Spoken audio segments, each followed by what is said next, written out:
శ్రీ మహాగణాధిపతయే నమః. హిందూ బంధువులందరికీ నమస్కారం. కొత్తగూడెం పట్టణం దగ్గర 7 ఇంక్లైన్లో కొత్తగా ఉన్నటువంటి ఓసీలో గత 150 సంవత్సరాలు సుమారు 100-150 సంవత్సరాలుగా కొలువుదీరి ఉన్నటువంటి ఆంజనేయ స్వామి వారి దేవాలయం.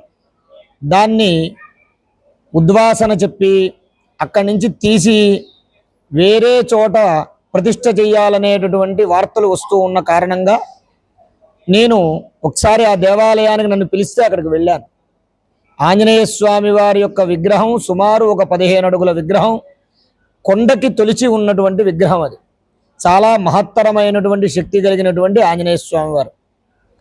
ఈ ఓసి అనేది 10 మందికి అన్నం పెట్టేది కాబట్టి ఆ దేవాలయాన్ని, ఆ విగ్రహాన్ని తీసి ఇంకో చోట ప్రతిష్ఠింపజేయటం అనేటటువంటిది తప్పు కాదు. కానీ ఆ ప్రతిష్ఠ చేసేటటువంటి ప్రదేశం, మార్చే ప్రదేశమే భగవంతుడికి అనుకూలమైనటువంటి ప్రదేశంగా ఉండాలి. అంతేగాని ఏదో నామకే వాస్తుగా వాళ్ళు ఇష్టం వచ్చినట్టుగా ఏదో ఒక స్థలం చూపించి ఇక్కడ మీరు కట్టుకోండి, ఇక్కడ చేసుకోండి అని అంటే అది హిందువుల మనోభావాలకు దెబ్బతీసే విధంగా ఉంది. అలా కాకుండా చక్కగా భగవంతుణ్ణి ప్రతిష్ఠ చేసేటటువంటి స్థలం పవిత్రమైనదై ఉండాలి, మంచిదైనదై ఉండాలి, శుభ్రమైనదై ఉండాలి. అటువంటి స్థలం ఏర్పాటు చేసి ఆ దేవాలయాన్ని పునః నిర్మాణం చేయాలనేటటువంటి సంకల్పంతో ఉన్నటువంటి వారందరికీ కూడా ఏ విధమైనటువంటి సహాయ సహకారాలు అందించాలన్నా నేను ముందుంటాను.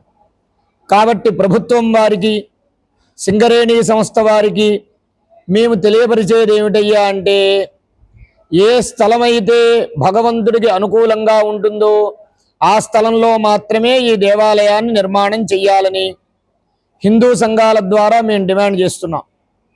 అలా కాకుండా ఇతరత్ర వేరే ఏదో ఒక చోట్లో గనక ఈ యొక్క దేవాలయంలో ఉన్నటువంటి ఈ యొక్క విగ్రహాన్ని తీసుకుని వెళ్ళి వేరే చోట నిర్మాణం చేసి తరువాత రోజుల్లో భవిష్యత్తులో ఏదైనా అపశృతులు జరిగితే దానికి కారకులు సంస్థ వారు, సింగరేణి సంస్థ వారు అవుతారు. కాబట్టి విజ్ఞత కలిగినటువంటి ఉద్యోగస్తులు, అధికారులు, సింగరేణి సంస్థలో ఉన్నవారందరూ కూడా గమనించి ఆ ఆంజనేయ స్వామి వారి యొక్క దేవాలయాన్ని మంచి ప్రదేశంలో పునః నిర్మాణం చేసే విధంగా చర్యలు తీసుకోవలసిందిగా తెలంగాణ రాష్ట్ర ప్రభుత్వం వారిని, అలాగే సింగరేణి సంస్థ వారిని కోరుతూ ఉన్నాం.